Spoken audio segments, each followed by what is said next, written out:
성경의 인물들이란 제목으로요. 오늘은 4절에 나와 있는 것처럼 드보라라는 많이 들어보셨을 그런 여선지자입니다. 그런데 이게 여선지자라는 것은요, 이 구약시대뿐만 아니라 성경에서도 굉장히 이렇게 드물게 등장하는 그런 선지자이죠. 다 아시는 것처럼 이때는 성전 안쪽 뜰에도 여성이 들어가지 못했을 때입니다. 그렇기 때문에 이스라엘 백성들이 12지파대로 가나안 땅을 분배받고 그 정복전쟁을 다 끝내놓고 이제 그 12지파가 가나안 땅을 다 분배받아서 나름대로 자기들 딴에는 안정된 생활을 하고 있었습니다. 그런데 시간이 한참 지나면서 이스라엘 백성들이 자신의 소견에 옳은 대로 행동하기 시작하면서 이 12지파 내에는 내적으로도 외적으로도 여러 문제들이 생기기 시작합니다. 그래서 하나님께서 이 이스라엘 백성들을 다시 돌아오게 하는 방법으로 12지파가 원래 차지하면서 그 땅에서 살아 외곽으로 밀린 원래 가나안 땅에 거주하고 있었던 이민족들, 그리고 이스라엘 12지파가 분배받은 땅이지만 그 땅 안에 강력한 성들을 지배하면서 이 경계적으로는 이스라엘 12지파의 분배받은 땅 안에 있지만 실질적으로는 이들이 그 성을 짓고 그곳에서 굉장히 이렇게 오랫동안 버티고 또 자기 나름대로는 계속해서 이스라엘을 약탈도 했다가 때로는 조공도 바쳤다가 이러면서 이렇게 사는 그런 형태들이 계속 반복되고 있었습니다. 사사기에 딱 들어와 보면 사사기를 이끄는 사이클이 있습니다. 그것이 뭐냐면 이스라엘 백성들이 하나님을 떠나고 하나님은 이방 민족을 들어서 마음이 떠난 이스라엘 백성들을 가르치시고 또 그 고통 가운데 이스라엘 백성들이 부르짖고 회개하면 하나님은 또 사사들을 통하여 구원해 주시고, 그러다가 하나님을 잘 믿는다고 한 몇십 년 흘러가면 다시 또 하나님을 떠나고 징계하고 회개하고 다시 또 구해 주시고, 또 시간이 또 흐르면 떠나고 징계받고 회개하고 구원받고, 이것이 사사기의 사이클입니다. 드보라는 이스라엘의 네 번째 사사입니다. 그런데 드보라 앞에 이 세 번째 사사가 에훗입니다. 굉장히 유명한 사사이면서 이 에훗이라는 사사가 약 80년 동안 이스라엘 전체에 큰 영향을 미치면서 이 에훗 시대에는 약 80년이라는 시간 동안 모든 이스라엘 백성들이 하나님을 찬송하며 잘 섬겼습니다. 그런데 문제는 에훗이 죽고 나서 이스라엘이 또 자기들 소견에 옳은 대로 행하기 시작했고, 그때 어떤 일이 벌어졌느냐, 네 번째 사사로 이 드보라만 세워진 것이 아니고요, 여러 명의 동시대의 사사들이 있었습니다. 성경은 한 명만을 어떤 큰 일에 대해서 강조하고 있지만 그렇지 않고요, 첫 번째 사사 시대에서부터 여러 사사들이 함께 활동을 했습니다. 그런데 그것이 역사적으로 네 번째 이 드보라부터는 동시대에 유명하다는 건 성경에 기록된 그런 사사들이 함께 등장하기 시작합니다. 원래 이 드보라는 예루살렘에서 바로 위쪽에 있는 에브라임 지역에 거주했습니다. 그래서 요 가나안 지역을 이렇게 보면 중간 아래쪽에 있었습니다. 이 드보라뿐만 아니라 드보라와 같이 사사를 했던 삼갈이라는 사사도 요 예루살렘 지역을 중심으로, 즉 이스라엘을 이렇게 보면 절반 아래쪽 예루살렘 쪽에 치우쳐서 둘 다 거주하고 있었습니다. 그런데 문제는 이스라엘을 처음부터 오래전부터 괴롭혔던 이방 민족 중 아주 강력한 이 이방 블레셋이라는 이 민족은 나중에 우리가 아는 것처럼 다윗 시대까지도 다윗이 블레셋을 완전히 거의 막 몰아내기 전까지 사울 시대 때도 이 블레셋은 이스라엘을 끈질기게 괴롭히는 그런 대표적인 적대적인 관계에 있는 그런 민족입니다. 이 네 번째 사사 드보라와 함께 동시대에 사역했던 삼갈이라는 사사는 양치는 막대기로 블레셋 사람 600명을 때려 죽입니다. 그러면서 블레셋이 이스라엘로 들어오지 못하게 이 삼갈은 아래쪽에서 그 블레셋을 향해서 막고 있었습니다. 그리고 드보라는 이 삼갈이라는 사사가 전쟁을 통해 블레셋의 무력을 통해 억누르고 이스라엘 백성들을 지키고 있는 사이에 어떤 일이 벌어지느냐? 북쪽에서 하솔이라는 성을 지배하고 있었던 가나안 왕, 자기 스스로 하솔이라는 성 하나를 가지고 있는 이방인이 있었는데 이 이방인 왕이 점점점 힘이 좋아집니다. 그리고 나서 이 가나안 왕 스스로 자기를 왕이라고 치네요.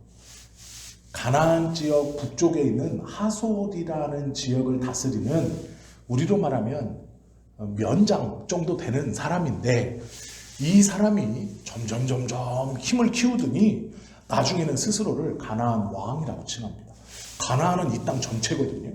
근데 이 하솔 지역은 저 북쪽에 끝에 조그맣게 있는 가나안과 비교해서는 정말 조그맣게 있는 그런 지역입니다. 그런데 스스로를 가나안 왕이라고 칭해요. 그런데 이 스스로 가나안 왕이라고 칭했던 야빈이 이렇게 세를 불릴 때 참모가 붙어 있었습니다. 이 가나안 스스로 내가 가나안의 왕이야 라고 말하는 이 야긴 옆에 누가 있었냐면 시스라라는 군대 장관이 붙어 있어요. 책사 같은 사람인데요. 이 시스라라는 이름의 뜻이 뭐냐면 대열을 갖춘 군대 이런 뜻입니다.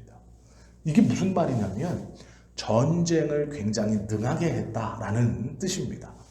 야긴이라는 사람 옆에 어느 날 참모가 하나 붙는데 이 참모가 야긴이 군대 장관을 시킵니다. 그런데 이 군대 장관 시스라의 이름 자체가 정렬되어진 병사들 이런 뜻이에요.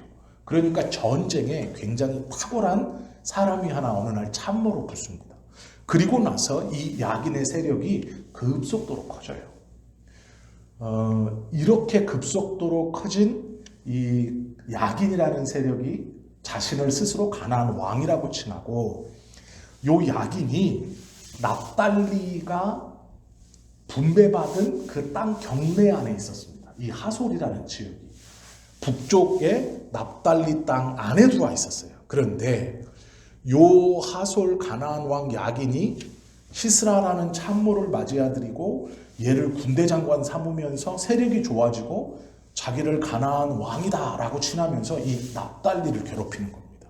그리고 납달리뿐만 아니라 납달리하고 스불론, 이사갈이 이렇게 붙어 있습니다. 경계가. 그런데 납달리는 땅이 많고 스불론과 이사갈은 땅이 좀 작습니다. 지파가 작아요. 그래서 납달리 안에 들어있었던 요 이방 왕이라고 칭하는 야긴이 납달리와 이사갈, 스불론과 이사갈을 괴롭히기 시작합니다. 이 세 지파를 괴롭혀요. 그런데 어느 정도로 괴롭히느냐? 20년 동안 괴롭힙니다. 그러니까 이 세력이 작지 않은 세력으로 커져버린 거예요.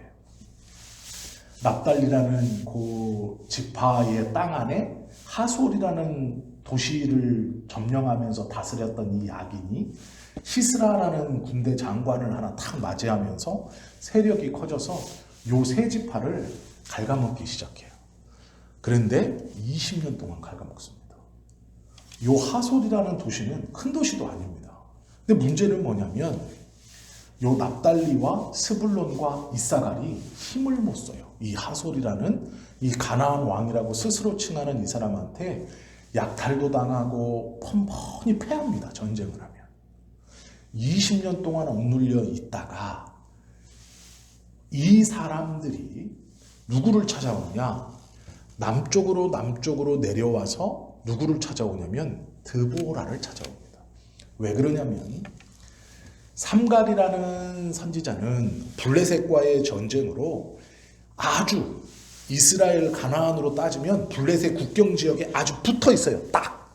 그래서 블레셋이 못 올라오게 삼갈이 막고 있는 상황이었고, 삼갈 뒤쪽으로 예루살렘 지역 바로 위 에브라임에서 이 드보라가 상수리 나무 아래에 앉아서 판결을 하고 있었어요. 재판을 하고 있었습니다. 이게 무슨 꼴이냐 이런 겁니다. 이 시대를 잘 생각하시면 드보라는 여성인데 드보라의 아버지의 이름도 드보라입니다. 뭔가 좀 이상하죠. 딸이 아버지의 이름을 바로 물려받아 똑같아요.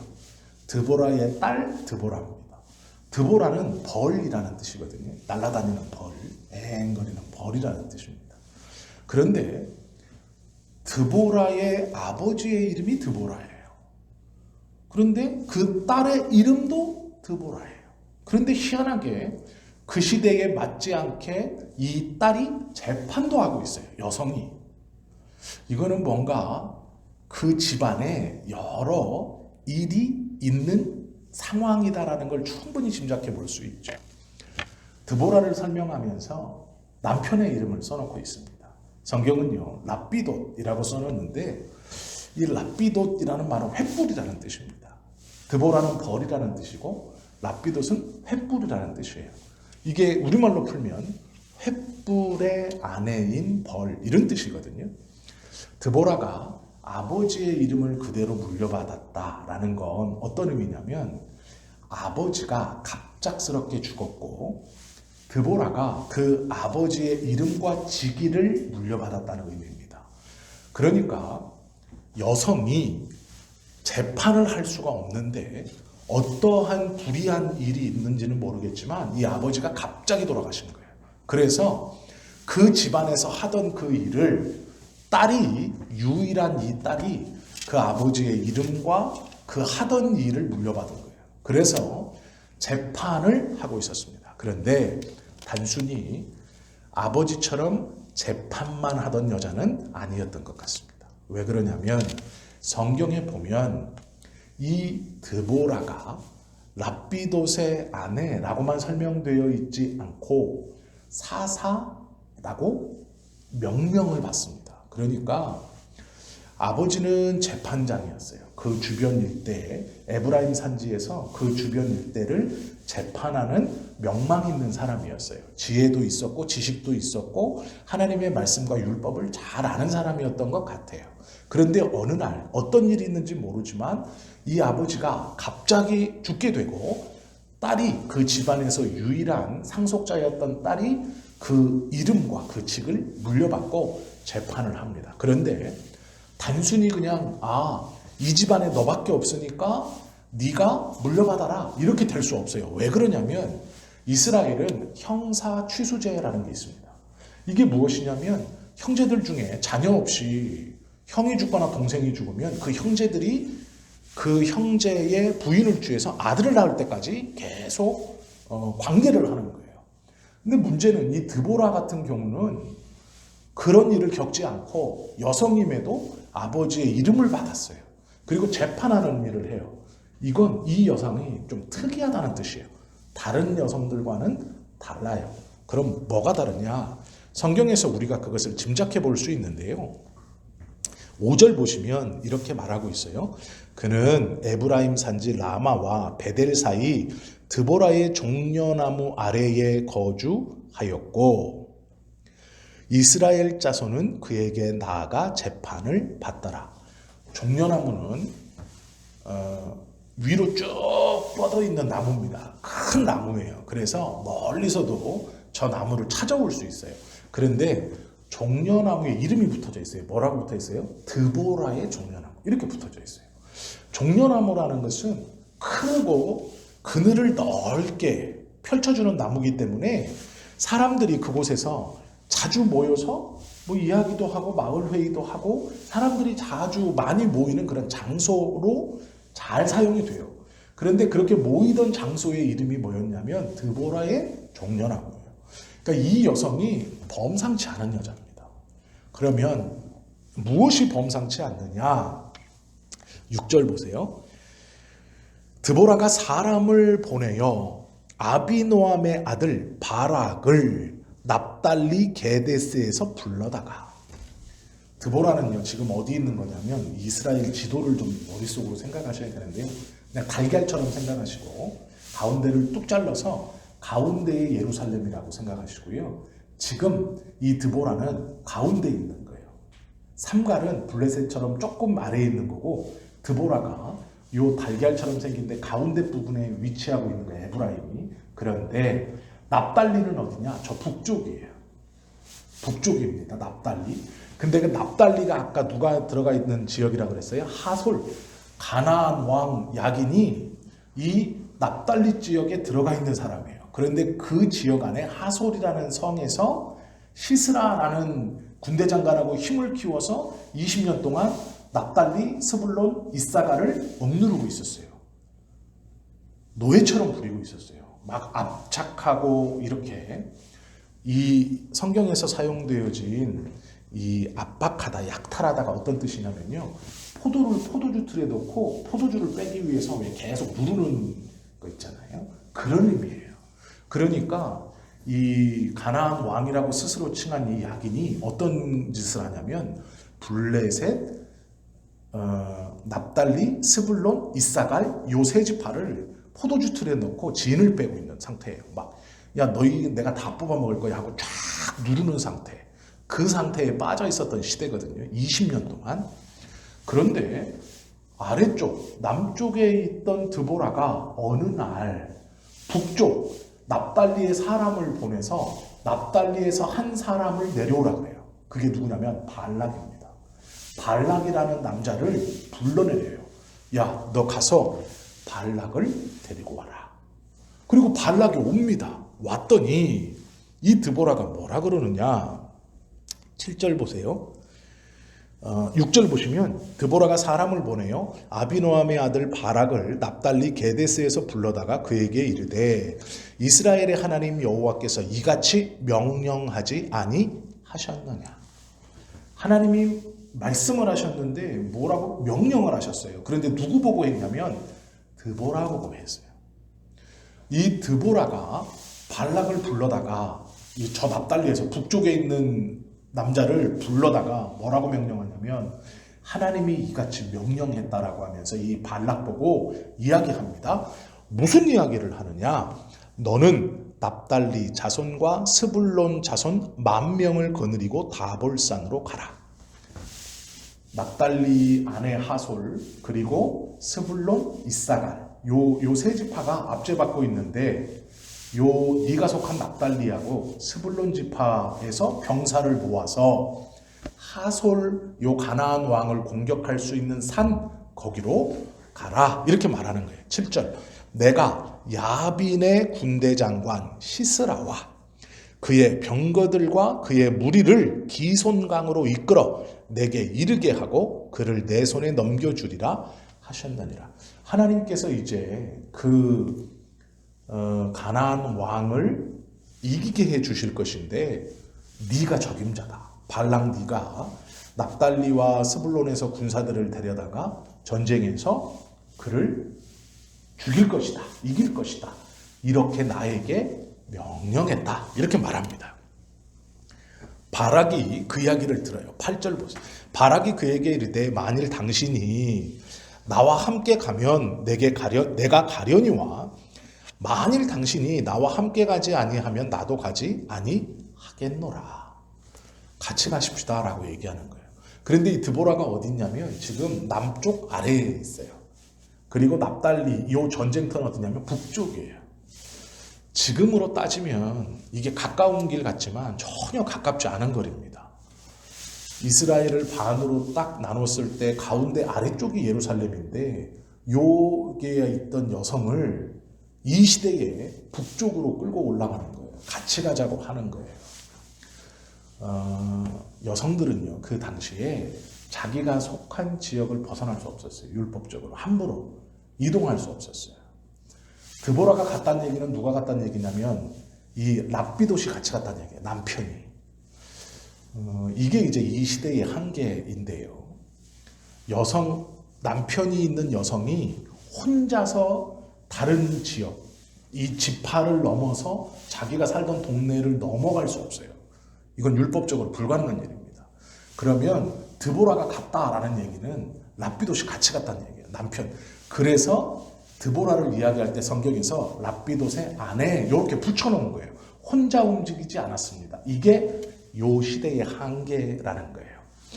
이 발락이 드보라에게 간청해서 당신이 가면 내가 갈 것이고 당신이 가지 않으면 저는 못 갑니다 라고 하니까 드보라가 가요. 그래서 이제 전쟁을 하는데 병사의 수가 10,000명밖에 안 됩니다. 가나안 왕을 맞이해서 싸우러 가는데 납달리에서 뽑은 5,000명, 그 다음에 스불론에서 뽑은 5,000명, 이 10,000명 갖고 전쟁을 해요. 10,000명이면 그냥 모아두면 굉장히 많은 수지만 전쟁의 숫자로는 굉장히 작아요. 그만큼 여력이 없는 상황인 거예요. 지금 그 밑에도 이렇게 계속 보세요. 9절 말씀 보시면 이르되 내가 반드시 너와 함께 가리라. 그러나 내가 이번에 가는 길에서는 영광을 얻지 못하리니 이는 여호와께서 시스라를 여인의 손에 파실 것임이라 하고 드보라가 일어나 바락과 함께 게데스로 가니라. 바락이 스불론과 납달리를 게데스로 부르니 10,000명이 그를 따라 올라가고 드보라도 그와 함께 올라가니라. 이제 납달리와 스불론에서 10,000명의 병사들이 왔습니다. 그래서 이제 전쟁을 하려고 그래요. 하는데 드보라가 군대 장관 시스라를 발락 네가 죽이지 못할 거다. 이름이 기록되어져 있는 어떤 여자가 그 영광을 취할 거다. 이렇게 예언을 합니다. 가만히 보시면 지금 드보라가 단순히 전쟁을 하고 여성인데 재판을 하고 이렇게 했다라는 게 아니에요. 드보라가 이 하는 말들을 가만히 보시면 드보라가 기도하지 않는 여성이었다면 하나님의 말씀을 들을 수 없었겠죠. 그리고 하나님의 말씀을 듣고 실천할 수 있는 용기, 자기가 지금 환경에 매여서 나는 여성이고 내가 어느 날 졸지에 아버지의 이거를 넘겨받고 내가 지금 이 드보라의 종려나무 아래라고 하는 데서 재판하고 있는 것만 해도 내 상황이 어떻고, 그런데 발락을 불러서 전쟁까지 해야 되고 내가 거기를 따라가야 되고 자신의 상황이나 그 시대상에 묶여 있었다면 이렇게 쓰임받지 못해요. 이렇게 담대하게 말할 수 없습니다. 우리가 생각하는 여성, 그래 조금 핸디캡을 갖고 있지만 어느 정도까지는 괜찮겠지, 그런 게 전혀 없는 시대입니다. 이 시대는 지금보다 100배 아니 10,000배 정도는 더 억압된 사회예요. 그런데 그 시대에서 자신의 상황이나 여건을 생각하지 않고 하나님 앞에 말씀을 받았다라는 것은 이가 기도하는 여성이었다라는 거예요. 하나님 앞에 기도하는 사람이었다. 이게 교통의 증거거든요. 말씀을 받는다는 것은. 그리고 그 말씀 받은 것은 실천해요. 발락을 불러 내려와라 해서 발락 보고 병사들을 모아라. 어디에 모아서 어디로 가라. 하나님이 말씀했다. 당신 가지 않으면 나도 안 갑니다. 내가 반드시 가겠다. 왜 여기서 강조하냐면 갈 수 없는 상황이에요. 여성은 못 가요. 전쟁터에도 못 가지만 여성은 자기가 사는 지역에서 다른 지역으로 벗어나지도 못해요. 그런데 반드시 가겠다라는 것은 가는 것이 쉽지 않아요. 그런데 간다는 얘기예요. 내가 그걸 무릅쓰고 가겠다. 환경을 무릅쓰고 가겠다. 왜요? 하나님께서 명령하셨고 그 명령을 받은 너, 그 명령을 이행하려면 요 명령을 받은 발락, 이 발락이 전쟁터에 가야 돼. 그런데 이 발락이 전쟁터에 가려면 누굴 가자 그래요? 자기를 가자 그래요. 그러니 반드시 가겠다라고 얘기해요. 쉽지 않은 길 내가 가겠다. 갔다 와서 어떻게 될지 몰라요.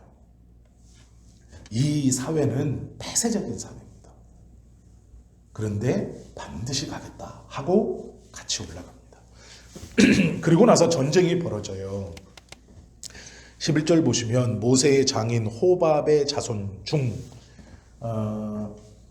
이 유대인들은 족보를 중요시합니다. 그래서 제일 유명한 어떤 사람, 이스라엘에선 제일 유명한 게 모세죠. 그런데 그 모세의 자손도 아니에요. 모세의 장인의 자손 중, 이렇게 말하고 있는 거예요 지금. 그러니까 족보를 내가 얼마나 뼈대 있는 사람인지 알아? 이 유대인들은 이걸 굉장히 중요하게 여깁니다. 지금도 그렇지만. 그래서 모세의 장인의 후손들 중에 한 명이 등장해요. 그게 누구냐면 겐 사람 헤벨이라는 사람입니다. 헤벨이 자기 족속을 떠나 게데스에 가까운 샤이나님 상수리 나무 곁에 이르러 장막을 치고 있어요. 뜬금없이 하고 모세의 장인의 후손들 중 헤겔이 나와서 장막 쳤다, 이런 얘기가 나와요. 그런데 중요한 역할을 하기 때문에 등장합니다. 12절 보세요. 아비노함의 아들 발락이 다볼산에 오른 것을 사람들이 시스라에게 알림에 걸렸어요. 발락이 이 대적 이스라엘에서 드보라와 함께 전쟁에 참여하는 총대장인데 걸렸어요. 척후병의 눈에 띄었습니다. 그래서 정렬되어 있는 병사들이라는 전쟁에 능한 이름의 뜻을 가진 시스라한테 그 첩보가 들어갑니다. 그러니까 반응을 해요. 시스라가 모든 병거, 곧 철병거 900대, 지금으로 말하면 전차 900대, 이런 얘기예요. 철병거 900대와 자기와 함께 있는 모든 백성을 하루셋 학고임에서부터 기손강으로 모은지라. 드보라가 발락에게 뭐라 그랬냐면, 너 그 산 위로 올라가 있어라. 내가 저 가나안 왕 그리고 시스라의 군대를 기손강으로 유인해낼 것이다, 이렇게 얘기했거든요. 그런데 지금 그렇게 되고 있어요. 산으로 따라 올라가는 게 아니라 전차가 있으니까 산에 못 가잖아요. 그러니까 강가에 지금 진치고 있는 거예요. 총 병력들을 고산 맞은편 강가에 진을 치고 있어요. 그리고 나서 드보라가 바락에게 이르되 일어나라, 이는 여호와께서 시스라를 내 손에 넘겨주신 날이라. 여호와께서 너의 앞서 나가지 아니하시겠느냐 하는지라. 이에 바락이 10,000명을 거느리고 다볼산에서 내려갔더니, 이 10,000명의 병사들이 어떤 병사들이냐면 지금 압제받고 있었던 요 두 지역, 조그마한 지파에서 긁어모은 10,000명이에요. 제대로 된 무기도 없어요. 그런데 병거 900대, 전차 900대가 버티고 있는데 10,000명 지금 달려내려가는 거예요. 이거는 상식적으로 불가능한 일입니다. 그런데 달려내려가요. 그리고 어떤 일이 벌어지느냐, 15절. 여호와께서 바락 앞에서 시스라와 그의 모든 병거와 그의 온 군대를 칼날로 혼란에 빠지게 하심에, 하나님께서 발락보다 앞서서 전쟁하셨다, 이런 뜻이죠. 시스라가 병거에서 내려 걸어서 도망한지라. 병거가 혼란스러우니까 자기 마음대로 조종이 안 돼요. 그러니 걸어서 도망쳤어요. 그런데 어디로 도망쳤느냐? 발락이 그의 병거들과 군대들을 추격하여 하루셋 학고임에 이르니 시스라의 온 군대가 다 칼에 엎드려졌고 한 사람도 남은 자가 없었더라. 시스라가 걸어서 도망하여 아까 모세의 장인의 후손 중 겐 사람 헤겔이 있죠. 상수리 나무 아래 장막 쳤잖아요. 거기로 숨어 들어갑니다. 시스라가 해필이면 거기로 숨어 들어가요. 그래서 뭐라 그러냐? 겐 사람 헤벨의 아내 야엘의 장막에 이르렀으니, 그 남자 장막으로 간 것도 아니고 그의 부인의 장막에 숨어 들어간 거예요. 그랬는데 어떤 일이 벌어졌냐? 이는 하솔 왕 야빈과 겐 사람 헤벨의 집 사이에는 화평이 있습니다. 이 가나안 왕 하솔 요 지역과 요 모세의 장인의 후예 헤벨이 요 두 집 사이가 가까웠는 것 같아요. 그러니까 아마 하솔성 근처에서 사는 사람들인 것 같아요. 이 시스라가 도망해서 저 집이 누구지? 헤벨의 집이네? 그러면 자기 왕하고 잘 알아요. 서로 화평하는 사이야. 화평한다는 게 어떤 얘기냐면요, 손을 이렇게 맞잡고 볼을 서로 대고 화평하냐라고 인사하는 사이인 거예요. 이게 뭐냐면 적대하지 않겠다, 이런 뜻이에요. 그런 집인이 숨어 들어갔어요. 시스라가 알고 들어간 거예요. 누구 집인지 분명히, 누구 장막인지 알고 들어갔어요. 그래서 18절 야엘이 나가 시스라를 영접하여 그에게 말하되 나의 주여 들어오소서. 환영합니다. 내게로 들어오시고 두려워하지 마소서 하매 그가 그 장막에 들어가니 야엘이 이불로 그를 덮으니라. 이게 숨겨졌다는 얘기입니다. 지금 폐에서 도망오니까 서로 화평하는 그런 집안이에요. 그러니 집주인이 좋다고 어서 오세요 이러는 거예요. 그 헤겔의 부인 야엘이 누군지 아는 거예요. 시스라구나, 어서 오세요. 전쟁에서 패해서 지금 도망온 걸 알아요. 그래서 이불로 덮어 숨겨줬어요. 그럼 이제 끝나야 되는데 어떤 일이 벌어지느냐. 19절 시스라가 그에게 말하되 청하노니 내게 물을 조금 마시게 하라. 내가 목이 마르다 하매 우유 부대를 열어 그에게 마시게 하고 그를 덮으니 그가 또 이르되 장막문에 섰다가 만일 사람이 와서 내게 묻기를 여기 어떤 사람이 있느냐 하거든 너는 없다 하라. 지금 상황이 다 이해가 되시죠? 네, 없다 하라. 그가 깊이 잠드니 이제 막 달려서 도망을 왔고 우유도 마셨고 이불도 덮고 있고 지금 안정을 좀 찾은 거예요. 그러니까 잠이 깊이 들었어요. 어떤 일이 벌어지느냐? 헤벨의 아내 야엘이 장막 말뚝을 가지고 이렇게 장막 치면 땅에다가 말뚝을 이렇게 묶어서 장막 바람에 넘어지지 말라고 그거를 뽑아다가 말뚝 하나를 뽑아다가 손에 방망이를 들고 그에게로 가만히 가서 말뚝을 그의 관자놀이에 박음해 말뚝이 꿰틀고 땅에 박히니 그가 기절하여 죽으니라. 자는 사람 관자놀이에다 대고 여기다 대고 말뚝을 박아버린 거예요. 그러니까 이 말뚝이 여기를 관통해서 땅에 박혀서 죽었다. 시스라의 죽음이에요. 드보라가 아까 뭐라 그랬어요? 너는 발락에게 그 시스라를 잡는 영광을 취하지 못하고 여인이 취할 것이다. 이렇게 예언했잖아요. 그대로 된 겁니다.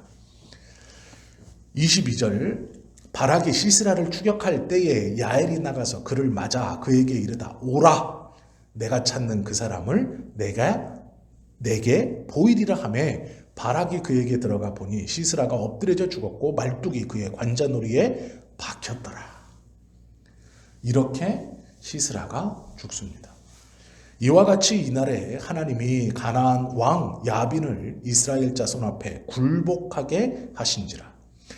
이스라엘 자손의 손이 가나안 왕 야빈을 점점 더 눌러서 마침내 가나안 왕 야빈을 진멸하였더라. 20년 동안 압제받았잖아요. 이스라엘이 20년 동안 누릅니다. 똑같이 해줘요. 그러니까 이런 거예요. 가나안 왕이 시스라라는 군대 장관을 얻고 나서 점점 힘이 커지고 팽창시켜가면서 새 지파를 20년 동안 포도주출에 넣은 포도마냥 눌러서 고열을 빨아먹었어요. 그런데 드보라가 발락을 통해서 시스라를 탁 죽여버리고 이 가나안 왕 야긴을 20년 동안 눌러요. 이 가나안 왕 야긴을 완전히 고사시켜버려요. 하솔에 가둬놓고. 그리고 나서 사사기 5장은요. 그 드보라와 바락이 하나님을 향해 노래하는 노래예요. 이 노래가 이스라엘 백성들이 얼마나 좋아하는 노래냐. 잔치 때마다 서로 화답하면서 부르는 노래입니다. 지금도 이스라엘의 절기가 되면 아가서와 함께 부르는 노래가 이 노래예요. 이스라엘 백성들이 유월절을 세기 위해서 지금도 이 8일 동안 그 절기 전부터 저녁마다 노래하고 춤추고 하나님을 찬양하는데요. 몇 가지가 있어요. 아가서 8장까지 있는 아가서가 그것이고 또 이 드보라와 발락의 노래 그리고 출애굽했을 때 모세의 누이 미리암이 여인들하고 소고치고 불렀던 노래 이 몇 노래들을 이스라엘이 지금도 산문에서 춤을 추면서 부르는 노래예요. 그것이 5장의 사사기 5장의 내용입니다. 우리가 드보라가 단순히 그냥 네 번째 사사 그리고 여자 사사 이렇게만 알고 있었는데요. 이 본문의 말씀을 잘 이해하면 하나님이 이 드보라를 통해서 어떻게 행하시고 드보라는 그 말씀에 순종하기 위해서 어떤 것을 감수했는지를 알 수 있게 돼요. 여성이라는 그 당시에 눌러놨던 한계들, 자신의 환경의 한계들, 여자라서 할 수 없고 법으로 할 수 없고 전통이 막고 있고 내가 하나님께 기도하는 것도 쉬운 일이 아니지만 그 응답을 듣고 음성을 듣고 명령을 받았을 때 지체 없이 그것을 실천하고 그것을 실행할 수 있는 것. 그리고 담대히 남자인 군대 장관 발락에게 내가 지금 전쟁을 하러 나가는 사람이거든요. 그 사람에게 뭐라 그러냐면 전쟁할 것이다. 당신이 오지 않으면 내가 하지 않을 겁니다. 그럼 한번 물러났다는 얘기예요. 그러면 지금 발락은 자신이 살던 지역에서 가장 강력한 그 사람을 상대하러 가는 거예요. 그런데 이 발락이 약한 사람은 아닙니다. 근데 문제가 뭐냐면 약 20여 년 동안 자기를 눌러왔던 사람이에요. 그 사람을 지금 대적하러 나가는 겁니다. 쉽지 않죠? 그렇기 때문에 드보라고 같이 가자 그래요. 같이 간다고 해서 나가는데 드보라가 뭐라 그래요? 하나님이 나에게 하나를 더 말씀하셨는데 이걸 숨기지 않아요. 이건 발락에게 있어서요.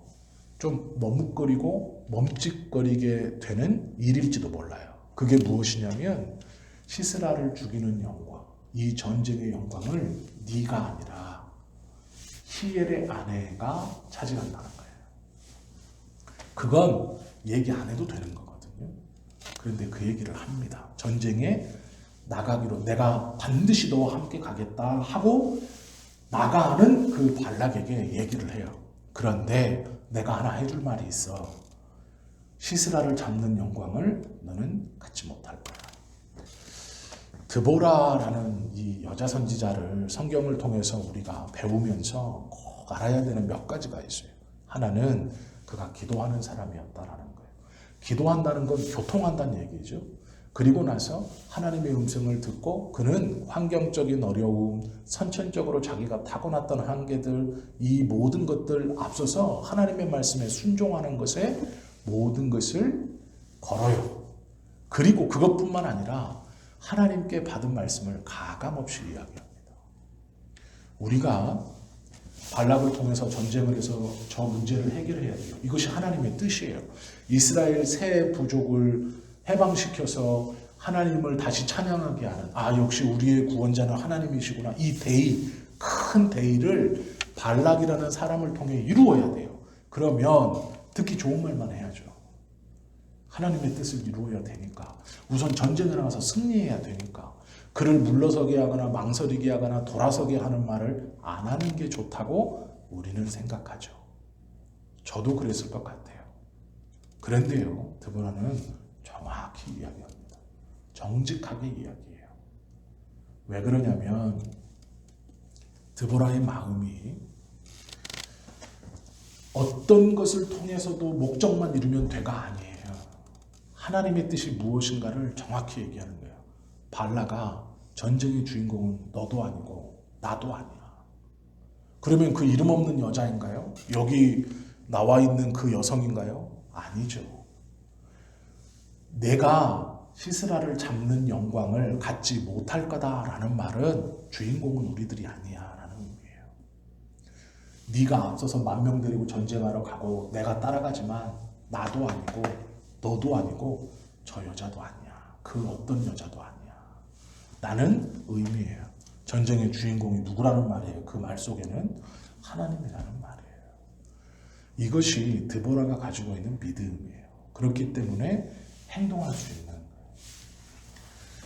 하나님께서 우리에게 주신 어떤 비전들, 뜻, 내가 기도하면서 우리 가정을 위해서, 자녀들을 위해서, 남편을 위해서 품은 어떤 것들, 환경적인 것, 여건적인 것, 어떤 한계라고 생각하는 것, 눌림이라고 생각하는 것, 제도적으로 안 됩니다 라고 하는 것들이 많이 있어요.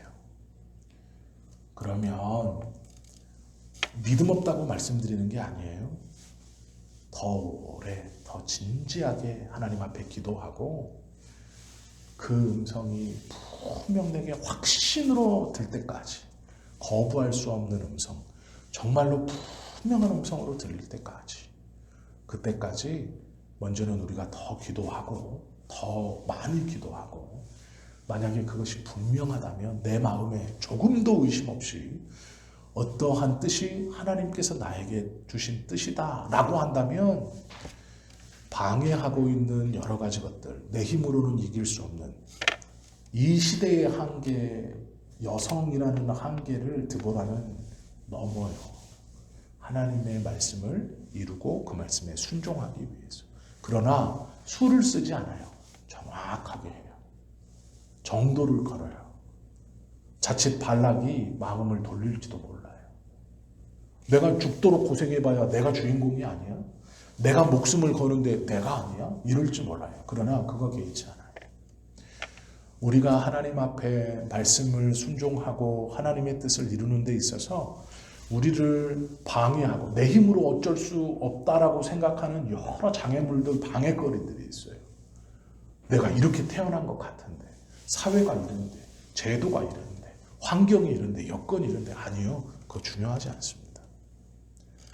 하나님께서 발락보다 앞서 전쟁하시고 우리는 마음 먹고 순종하면 되는 거예요. 만약에 그것이 두렵다면 아직 더 기도해야 돼요. 더 분명해질 때까지. 내가 거부할 수 없는 하나님의 음성이라는 확신이 들 때까지.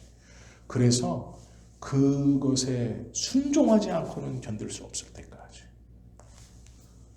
이스라엘은 그것이 20년이 걸렸어요. 우리가 간과하시면 안 돼요.